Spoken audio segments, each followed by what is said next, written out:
Hola y bienvenidos a la Daily Hustle. Soy Enrique Byrnes y presidente de esa mejor cerveza. Y Dadwater son los mejores bebidas. No abate por No Filter Network. Will the Thrill, not with us today.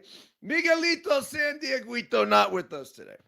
But as we do each and every single morning when we come on here, we grab these foam fingers and properly salute our boys and each and every one of you guys. Yes, yes, yes, yes, yes, yes, yes. Woo! Remember this, folks. When we are juiceful, we are useful. And when we are juiceless, we are fucking useless. It's as simple as that. And first and foremost, every single morning, we need to get to our title sponsor, Bet Online. That's right. The only people that don't get time off this time of year are the pro athletes and the people over at Bet Online. NFL bowl season, NBA in full swing.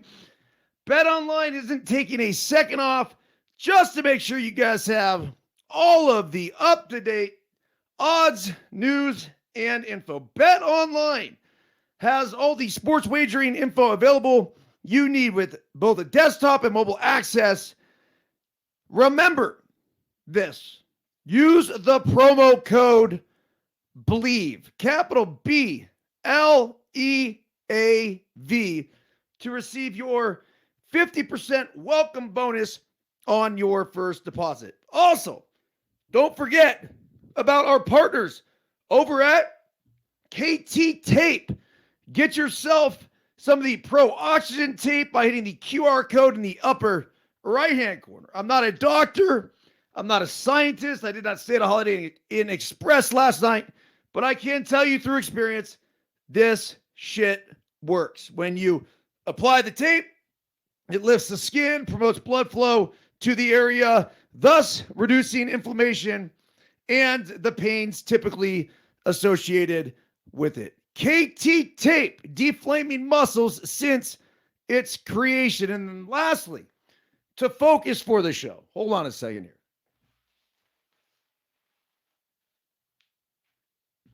Boom, we got it.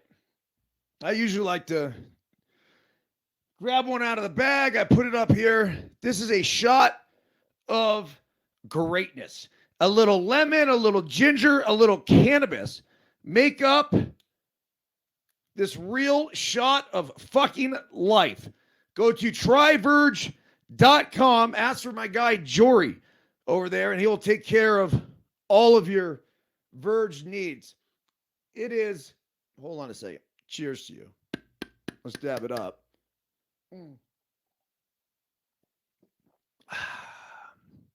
It's soothing on the throat. It is got that like kick to it, as you would imagine when you take a shot of ginger, and it just it's supposed to give you that sustained energy, not this quick high that some people are looking for. If you're looking for that, it's not it. I was going to make some stupid joke about hookers and blow, and I'm like, Dan, this is not even worth going there. It's a new year, on to more mature things here in the year 2024. Okay, the Daily Hustle electronic email communication written this morning on the treadmill during a 7-mile hike and sent out to hopefully all of you guys. If you guys are on the DH here on No Filter Network, and I got to imagine that a lot of the promo of this live recording happens through that. We then get uploaded to all the different podcast platforms, including Apple, Spotify, which of course we'd really appreciate if you left us a kind review and 5 stars. It is good and healthy for the program. Okay, buenos dias. Today is Wooden Wednesday, January 3rd, 2024. On this date in 1977, Ronald Wayne, who started Apple Computer Company, with Steve Jobs and Steve Wozniak, sold his share of the business to Jobs and Wozniak for, you guys ready for this? $800. Oh, wow. Assuming Wayne owned 33% of the business, those $800 in shares today would be worth $1 trillion of the $3 trillion business. But who's counting? Daily Hustle quote of the day. Question: how can I become an optimist? Answer: proper preparation and attention to details. John Wooden. Daily Hustle translation: we should all strive to be an optimist, but as we know, it can oftentimes be difficult to remain optimistic when we are consistently dealing with challenging situations. That said, just as Coach Wooden suggests, with proper preparation and attention to details, we inevitably will be putting ourselves in a position to expect success. Sure, success isn't always immediate, and challenging times certainly are imperative to our growth. Yet, when we obsess over our preparation and the minuscule details that make gigantic differences, we will confidently know that we have taken care of what is within our control, thus giving us every reason in the world to be eternal, optimistic fucking savages about any sort of potential future outcome. EB. P.S. If you have not picked up one of the Daily Hustle mugs, slap yourself in the face, kick yourself in the midsection, and click the pic below. That's the link to the Daily Hustle mugs. Look at this bad boy. I mean, the picture doesn't do it justice. If you understand the girth of this thing, we actually have two different ones. We have this one here, and we have one just like this, but it's got an orange inside and an orange handle. Personally, I like the girth of this one. I like the look of the other one even better. I brought this mug up because, well, obviously to show you guys. And I do drink my first cup out of this. And then what I do is I go to the thermos. And this is USA Baseball courtesy mug of courtesy of John Gall, who is the new president of USA Baseball and has been staying at my house over the past 3-4 days. So thank you, Gall, for that. And it keeps the coffee nice and warm. Gall and I, by the way, we're going to do the audiobook for Let Them Play, a parenting and coaching guide to youth sports. The plan with that is to read it here. I don't think an audiobook's ever been done like this. Literally, come on here live with video, read it, go through the book, and then after each chapter, bring Gall in and have a conversation about what we just read and the different ways to apply a lot of our theories, maybe, some fantastic feedback that he's been able to gather through years of experience of playing, of coaching, of being involved with USA Baseball. I just think that this is a book that is one every coach and every parent should read. I'm obviously biased, but it goes so far beyond just even me and my experiences, because this book is a culmination of all of it, including really what I've seen over the past 5 years in the travel ball world, in the coaching world. And really, what are we looking for? It's to get the most out of our kids' ability without being fucking assholes. and without going over the top. We have to know when to push. We have to know when to pull. And it's a really tricky time just in general. And we could go and start, because I do talk about the formative years, which is that, well, you got the early years, which is the 1 through 6. And then you have these formative years, which are the 7 to 12, which are so impactful in how we parent and how we coach. And then 13 and beyond, we call those the guiding years. And in order to properly guide, sometimes we have to take a less is more approach. And also sometimes probably not to the parents' satisfaction all the time, but we have to 1000% let go.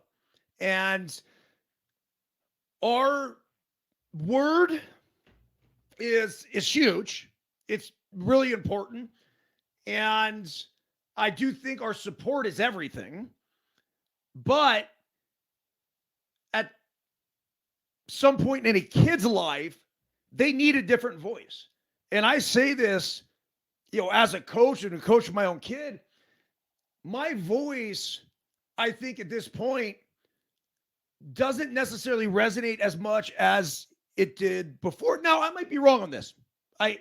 Because he's going to have to decide the adjustments that he wants to make and whatnot. But I feel like as a 12-year-old kid that I've been coaching since he came out of the womb, basically, when he hears another voice say basically this exact same thing that I'm saying in a different way, it's fucking huge, man. He's able to process it differently. Now, what's cool is that we also live by the theory that when the student is ready, the teacher will appear. And there's been times recently even where he's come to me and he's had questions. And I think that's the most important thing for all of us as parents or coaches, is sometimes instead of forcing our will upon the child, we need to let the child fail. And then when they are ready, then they'll come to us. And when I say fail, it doesn't mean like it's this epic failure and they're terrible baseball players or terrible people. No. But you let them fall down. Because when we're trying to prevent these fall downs all the time, you got to fall down to be able to get back up and improve from that. So really looking forward to getting out to Dallas, heading out there this afternoon to the ABCA Coaches Convention. We'll be live on No Filter Network on Friday and Saturday, probably about at least 4 hours a day. I'm going to be doing a book signing. We'll have 500 books. That's it. I theoretically didn't make sense to get any more than that out there. I'm confident we'll be able to sell the 500, but that's it. That's all we had in the pre-order. And then it will go, I think about February is when it'll be online for purchase. But we'll be able to take some pre-orders and then that book will be shipped out right around the beginning of February. But if you're going to be in Dallas at the ABCA, please come out to the book signing. And hopefully we can wrap it out about all things parenting and coaching. And as much as I think that I have some of the answers, I certainly don't have all of the answers. I also believe that this is a book that stays a little bit open, where it's not, this is the end all be all, this is the only way to do it. I think as times change and people change, it's really important for us to change. And the efficiency and effectiveness of coaching cannot just be one way. And it cannot just be for one kid, because every kid is different. So just a few things to pay attention to as this book does come out, and hopefully has a pretty cool impact upon not only the baseball community, but if you have a kid in any other sport, if you're a parent, if you're a coach, once again, extremely biased, but I consider it a must read. All right, top 5 Daily Hustle news stories here this morning. Let's start with some baseball. MLB rumors. Teams expect the Giants to sign a top free agent after the Ohtani Yamamoto pursuit. Oh, they've had a rough one. They really have, because if you go back to the Aaron Judge situation from last year, he led them to believe that there was a good chance he would be coming to San Francisco. Did not happen. The Carlos Correa thing was just a fucking debacle. He ended up in Minnesota. And then the obvious strong pursuit of Ohtani and Yamamoto that both didn't work out. I got to believe this is a team that's looking to make a splash. They signed the Korean outfielder Lee, which is actually a pretty big contract. I think it's the biggest contract the Giants have ever given out to a free agent, $120-something million. Some would say they overpaid, but to chase an offensive player in a not great offensive ballpark, sometimes that's what you have to do. So the article here says the frustration among San Francisco Giants fans for their team's many failed free agent pursuits in recent years may finally give way to at least one notable addition before this offseason is over.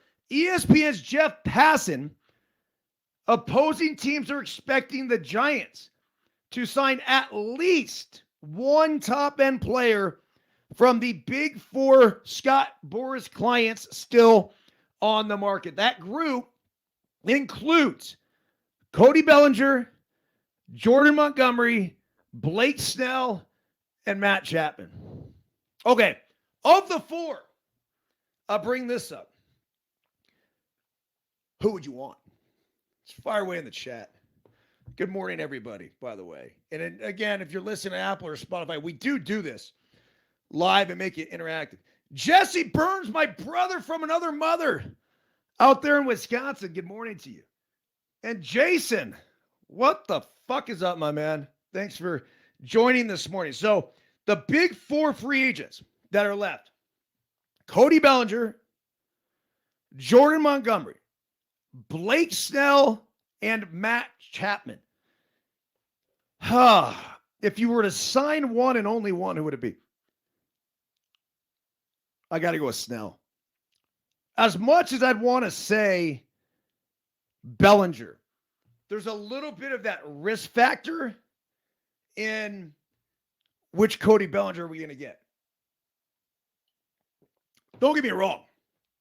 I fucking love him, and I really hope they get him. Great family. Cody Bellinger, remember this, folks. He was doing backflips in my pool as an 11-year-old in Arizona. His team from Chandler went to the Little League World Series, and Clay Bellinger, his father, who played for the Yankees, called me. I was playing for the Diamondbacks at the time. My Q rating was probably as high as it's ever been, of course, until now. But he's like, dude, is there any way you could give these guys a little bit of a motivational talk before they go to Williamsport? And I'm like, yeah, of course. So I end up hopping on the phone. And by this point, when I did talk to them, they were playing in an elimination game out there. And I told them, I'm like, dudes, go out there, play free, play fearless, swing hard in case you hit it. Like, just go get it, right? And I felt like it was one of my better speeches. And I'm like, you guys take this thing down. You're coming to my house for a barbecue, backflips in the pool. I got a batting cage here, ping pong, putt-putt course, all of it. And so the boys are like, yeah! And then they went out there and they got run ruled. Absolutely slaughtered. So the effectiveness of my speech, not so good. But I called Cody right after. I said, dude, I don't give a shit. Bring the boys over. So Once they returned to Arizona from Williamsport, I had all of them out to the house.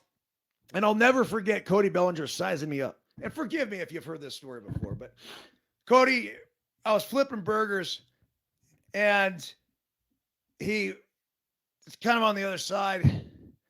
Not kind of on the other side. I remember like kind of sitting at the bar on the other side. He's like, hey, he goes, you look a lot bigger on TV. I'm like, huh?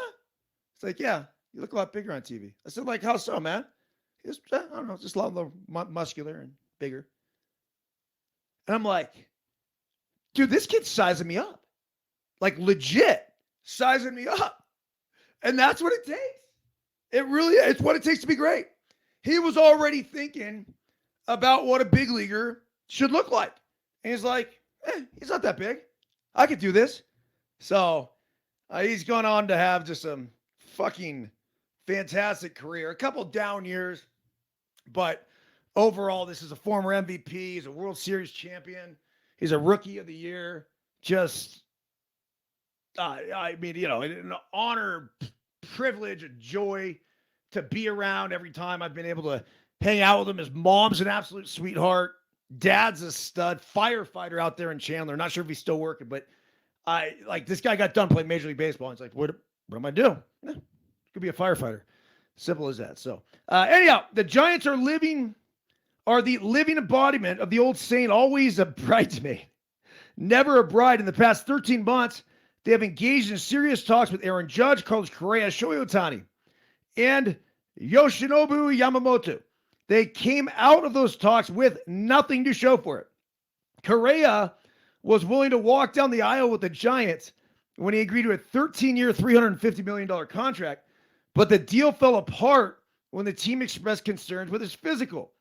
If there's any consolation for the Giants, the New York Mets also pulled out their 12-year, $315 million agreement with Correa for the same reason. I forget who went first, but I'm pretty sure it was the Giants.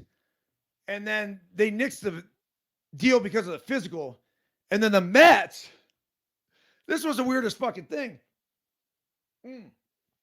Right after, they sign him to this deal. And then they go through the same physical issues. And they go back to the same doctor who said the same thing. Now, ultimately, I'd have to go look and see how Correa did. I think there was parts of the season where he slumped. But he stayed healthy for the most part through the course of the season. He's still one of the best shortstops in the game of baseball. But, yeah, both of them pulled out of that deal. It says there was hope this offseason would be different, especially since they were willing to meet Ohtani on his terms. Giants president of baseball operations, Farhan Zaidi, told reporters their offer, the two-time AL MVP, was very comparable, if not identical in terms of dollars and deferrals, to what he received from the Los Angeles Dodgers, but they lost out on the best player in MLB to their biggest rival. The Dodgers also beat out San Francisco for Yamamoto, whose agent said he likely would have signed with the Giants if Los Angeles wasn't interested. That's not exactly a compliment to the Giants, but at least they were able to stay in the running for a while. They did sign KBO star Jung-Hoo Lee to the 6-year, $113 million deal, and the richest free agent contract ever given out by the team since signing Johnny Cueto to $130 million. Oh, okay. But once it's all said and done, I know that Lee deal is more closer to 130 than the 113 because of the money they're going to have to pay to his team in Japan. Even with the addition of Lee, San Francisco remains far behind the Los Angeles Dodgers in the NL West and a fringe wildcard contender based on the talent it currently has. Any of the four Boers clients would fit right in and fill a huge need for the Giants. Bellinger's above average defender in center field, hit .307, .525 slugging percentage, 26 homers, 20 stolen bases for the Cubs last season. Chapman remains an elite defensive third baseman, though his offensive production has started to decline recently. A .755 OPS last season was the second worst of his career. Snell and Montgomery would give the Giants both impact and reliable innings in the rotation. Logan Webb and Alex Cobb were the only pitchers on the staff who threw at least 100 innings and made 20 starts last season. That's a problem. Sean Manaea, who is a free agent, also passed 100 innings. I won't mind bringing Manaea back. The Giants have only made the playoffs once since 2017. That's hard to believe because that was their 106-win year, whatever it was. They haven't won a full postseason series since the 2014 World Series, excluding the one-game wild card against the Mets in 2016. So obviously the Giants are here trying to make a splash. They have deep pockets. They're willing to spend. All right, NFL playoff scenarios for Week 18. This is the final week of the regular season, and this is just nuts. All right, let me try to make sense of this. The NFL playoff matchups as it stands right now. I don't like this because there's so many moving parts, but it would be Indy at Miami, Buffalo at Kansas City, Cleveland at Jacksonville, with the Ravens getting the first round bye, and that's the AFC. In the NFC, it would be the Packers at the Cowboys, Rams at the Lions, Eagles at the Bucks, and the wild card round one bye goes to your San Francisco 49ers. So here are the scenarios for all the teams that are still in it. The Houston Texans, they're 9-7. They're at Indianapolis on Saturday. What's at stake? Houston clinches the AFC South title with a win or a Jacksonville loss or tie. Says how the Texans can clinch a playoff berth. I just went over that. Okay, how they can clinch the playoff berth, Houston win or Houston tie, plus a Jacksonville loss, plus a Pittsburgh loss or tie. Okay, the Colts, the matchup, well, they're facing Houston. 8:15 on Saturday, just like I said. What's at stake? The Colts clinch the AFC South title with Indianapolis win plus a Jacksonville loss or tie. The Pittsburgh Steelers are at Baltimore on Saturday. And remember, Baltimore doesn't have shit to play for. So this is where it gets shady. The Steelers can clinch a playoff berth with a Pittsburgh win plus a Buffalo loss, or a Pittsburgh win and a Jacksonville loss. A Pittsburgh win with a Houston-Indianapolis tie would also get them in. A Pittsburgh tie plus a Jacksonville loss plus a Houston-Indianapolis doesn't end in a tie, or Jacksonville loss plus Denver win plus Indianapolis, Houston doesn't end in a tie. Who has ever had to figure this shit out, I commend you guys. Because I'm reading this and I'm fucking confused. The Miami Dolphins, this is a little more simple. Versus Buffalo on Sunday, 8:20 p.m. Eastern time. What's at stake? Miami will clinch the AFC title with a win or tie. It's that simple. The Buffalo Bills, who are at 10-6, they're at Miami on Sunday. They win the AFC East. Simple as that. Now, this is where it gets shady. They are 3-point favorites on the road, but if for whatever reason they don't pull off the win in Miami, they could clinch a playoff berth with a Pittsburgh loss or a tie, and a Jacksonville loss or a tie, or a Houston-Indianapolis tie. So if the Bills lose, and I don't want to assume that at all, obviously, but they're going to be in a dogfight, they would need Pittsburgh to lose against the Ravens. And the Ravens are playing the Steelers again with, there's nothing. It doesn't mean anything to them. And Pittsburgh's going to be fucking hungry. out there doing obviously whatever they can to win that game. And then you got the Jaguars facing Tennessee, who Tennessee's out of it, man. Now, don't get me wrong. I think they're going to put up a fight, but at the same time, and it's at Tennessee.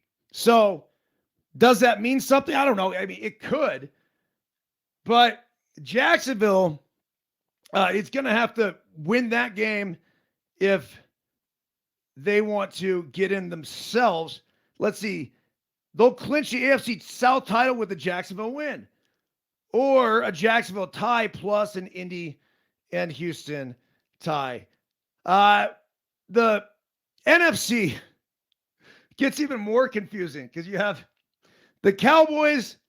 Look, they clinched the NFC title with a Dallas win, thanks to Philadelphia puking all over themselves here in the latter half of the season. The Tampa Bay Bucks, they clinched the NFC South with a Tampa Bay win or a Tampa Bay tie plus a New Orleans loss. Tampa looked like shit last week. The Falcons, they're 7-9. They're still in this thing. How? Well, let's see here. Atlanta will clinch the NFC South title with a win plus a Tampa Bay loss.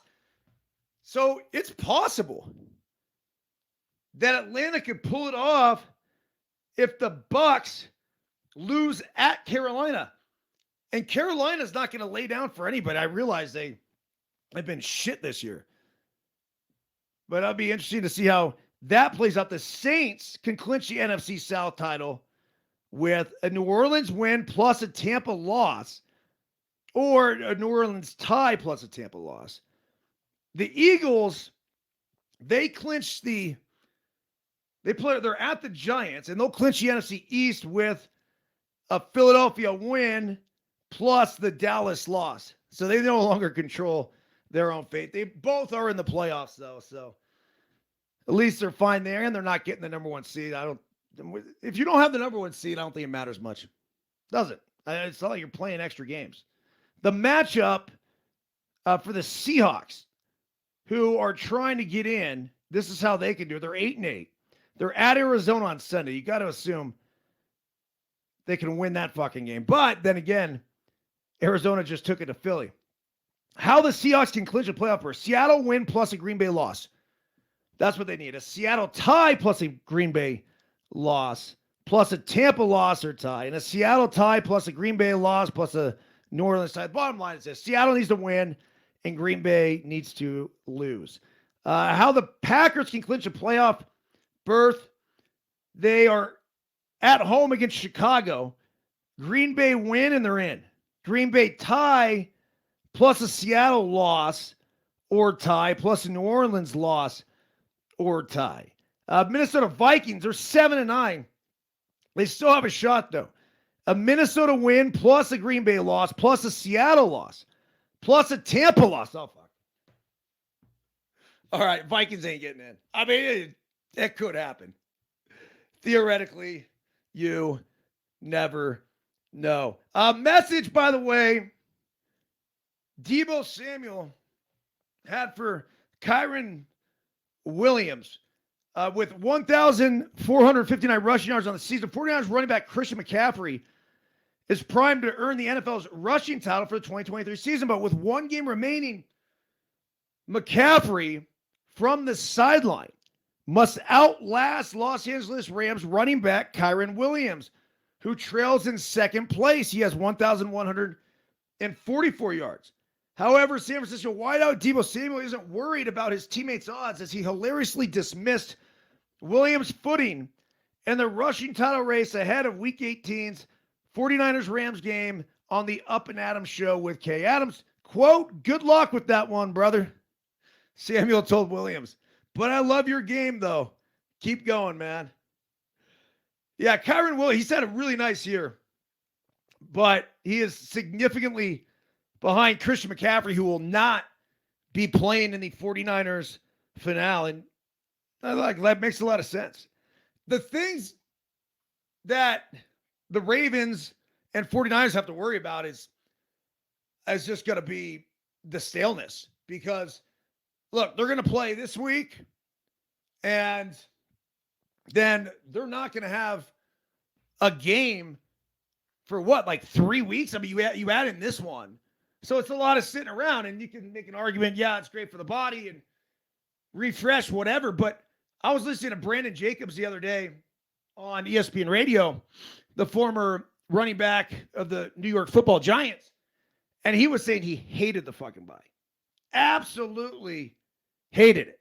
He just wanted to keep playing. So chiming in here, by the way, the Duncan dad says he'd love to have Chappie in Philly.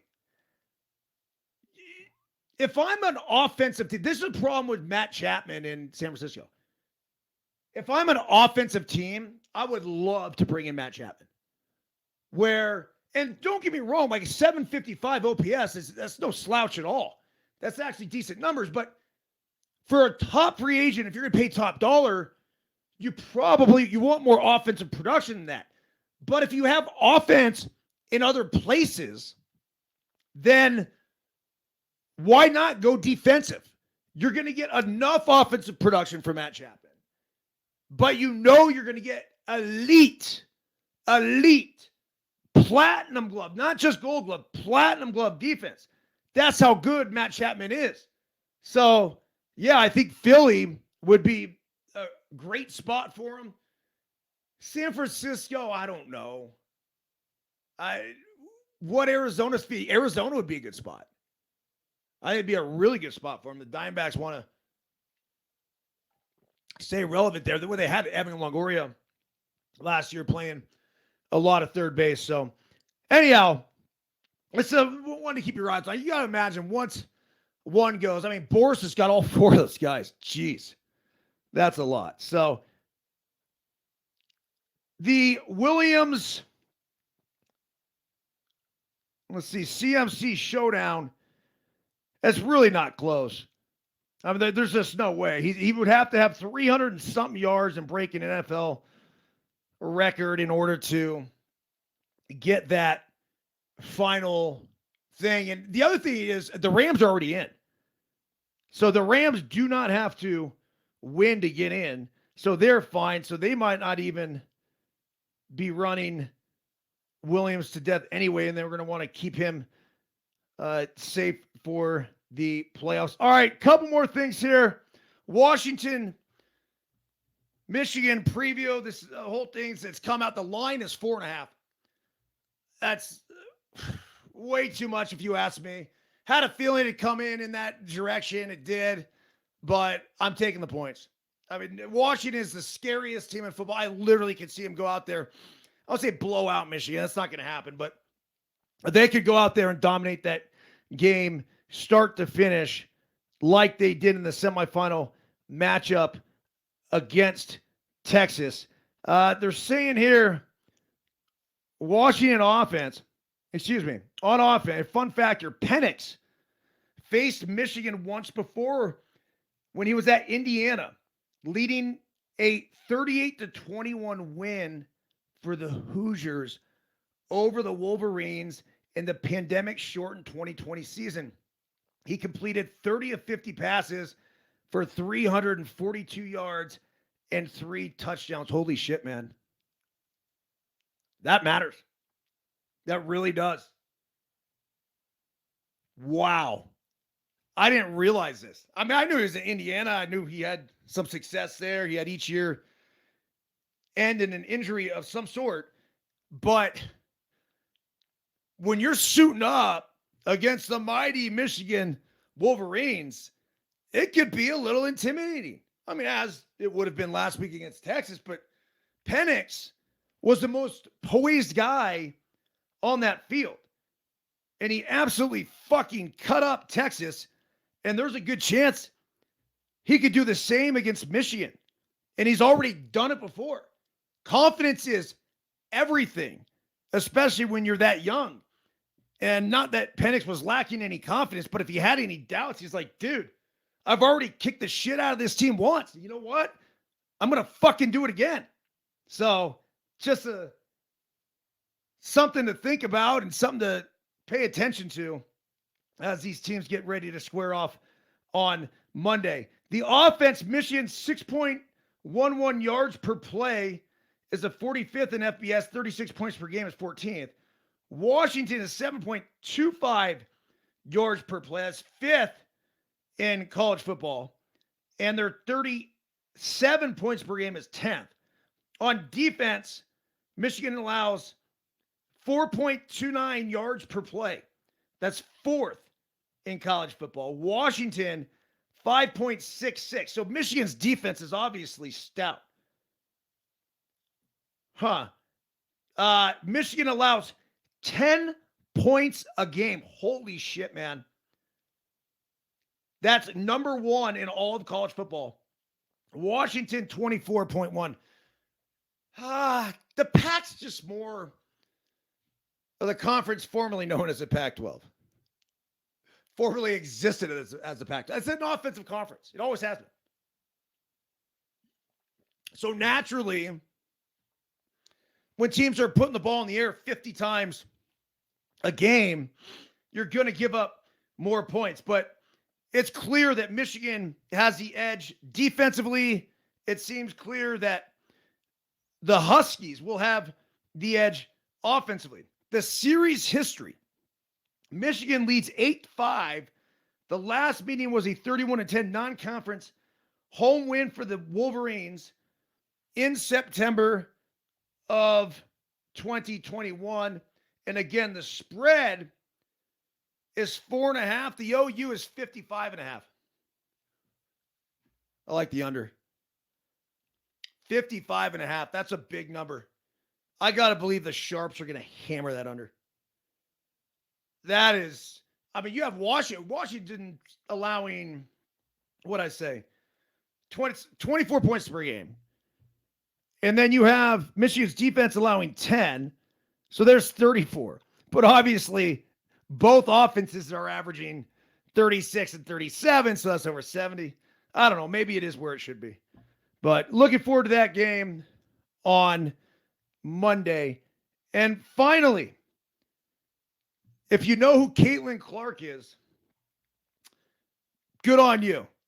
I'd heard the name. I knew she played college hoops. I knew she was really good. Apparently last night, she hit a buzzer beater. Step back 3 from damn near half court. Swishes it. And that was that. Well, just some fun numbers from Caitlin Clark here. You ready for this? Iowa won 76-73. And let's see here. Clark took more shots in the game than the rest of her teammates combined. 34 field goal attempts for Clark. 33 for the rest of her team. Somehow a workload. Oh, that would make Luka blush for the good of the team. Clark ended the night with 20 missed shots and still finished with 40 points and 5 assists in the win, including 8 for 20 from three-point range. She took 20 fucking three-pointers. Oh, it says, yep, 23-point attempts in one game. An NBA has taken 20 or more threes only 26 times in league history.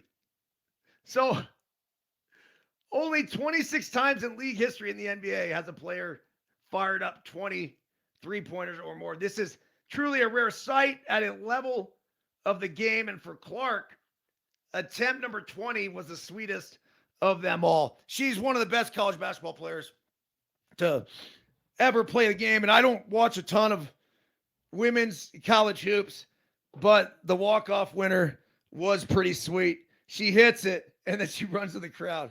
See if you guys can see it. So she hits it there. Watch her run to the crowd. Oh, it's kind of weird because she goes all the way to the other side. She's not celebrating with her teammates, but she is celebrating with the fans, and she's clapping them up. I don't know. I mean, if you're somebody else on the team, I think when she's that good, it's like MJ, right? Shooters shoot. They just keep firing. And She led Iowa all the way to the national championship game last year, and even though they lost to LSU, she still has established herself as one of the very best, if not the very best, in the game. All right, that's it. Let's leave you guys with a little Ralph Waldo Emerson. No, I take that back. We're going to leave you with a little James Allen, the thought factor in achievement. All that a man achieves and all that he fails to achieve is a direct result of his own thoughts. There we go. All right, we'll be back at you tomorrow from Dallas at the ABCA Coaches Convention, and then we'll be live there on Friday and Saturday as well. So everyone have a fantastic day, and see y'all in Texas.